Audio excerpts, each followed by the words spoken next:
आज मी तुम्हाला एक फार खास आणि प्रभावी उपाय सांगते जो शनिवारच्या रात्री स्वामी समर्थांनी करण्यास सांगितला होता। शनिवारची रात्र का खास?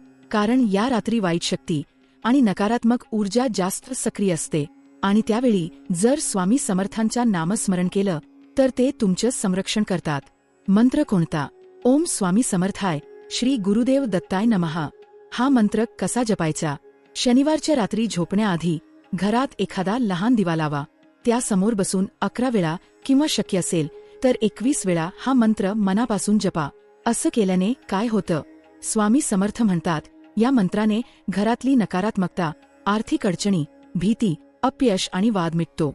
मनाला शांती मिळते आणि घरात सकारात्मक ऊर्जा निर्माण होते। विशेषतः ज्यांच्यावर वाईट नजर दोषाचा त्रास असेल त्यांनी हा मंत्र शनिवारी न चुकता जपावा। अशा माहितीसाठी सबस्क्राईब करा।